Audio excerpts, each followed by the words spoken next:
Hi, I'm Thomas Bowles, Prince William County Agricultural Extension Agent. Welcome to our video. Hi, I'm Nancy Berlin with Virginia Cooperative Extension, the Prince William unit, and today we're going to be pruning some azaleas. It's mid-May, May 15th, and this is after the flowers bloom on azaleas, then that's the right time to prune them, anytime up until the 4th of July when they start to develop new buds.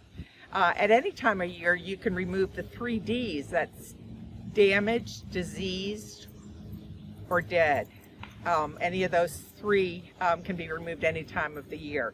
So the tools we're going to be using today are a bypass pruner, and you want one that's sharp and clean, and you don't want to use an anvil pruner because that smashes the branch, but one with a nice sharp cutting edge.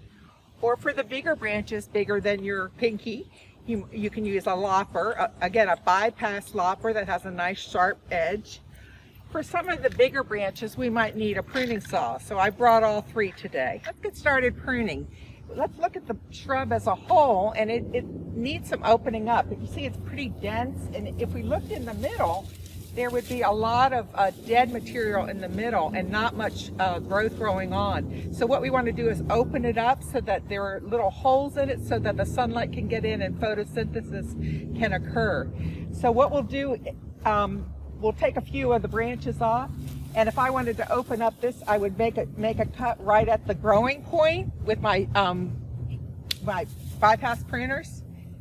And again, you don't want to shear a shrub because that will make a hard shell on the outside and no growth on the inside, and the shrub will suffer and it will have a lot more disease and pest problems. If we look at this branch here, you can see down here there's no growth at all because the only thing that was getting sunlight were the tips. And so this will make it for a healthier plant that's more resistant to pest problems and disease problems. We're going to open up this shrub right here and let some sunlight in, and the sunlight will make that plant healthier and more resistant to disease and pests. So we're going to cut down to the growing point. We'll see we have a little hole there, and that hole will fill in. Let's take another one down to the growing point and see we have a little bit of access now to the interior. Let's take some more off here. Little more holy there. And then sometimes if it's very dense at the ends, especially after it has been sheared, you can just go in and take that whole bunch off. And this shrub won't form the buds until around the 4th of July, beginning of August. And so you're not cutting off any buds right now that will be blooming in the next spring. So let's take another one off here.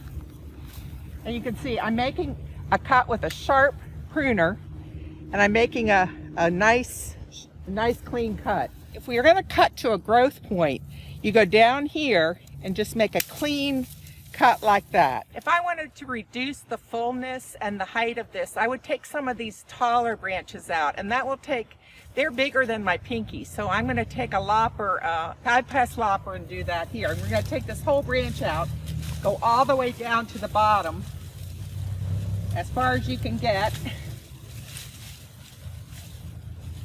and make a nice clean cut.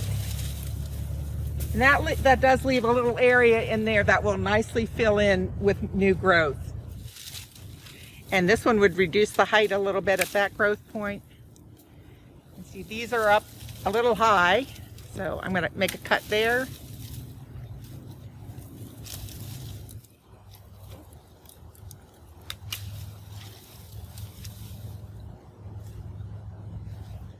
If you ever find disease on your plants, you should be, before you move to a new plant, you should clean your pruners off with some lysol or Listerine or 10-to-1 bleach solution.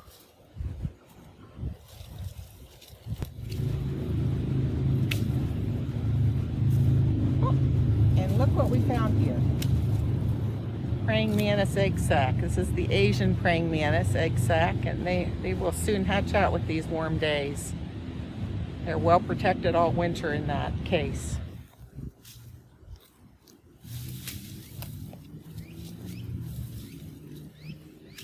And if you do an oops, then it'll fill in later.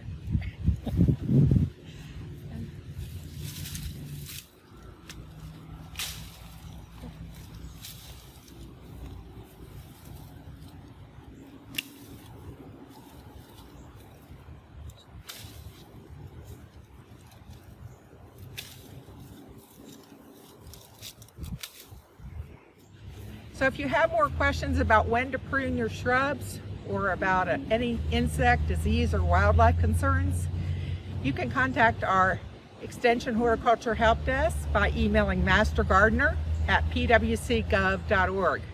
We're looking forward to hearing from you. If you enjoyed this video, please let us know. Give us your questions, your comments, and suggestions for other classes and videos.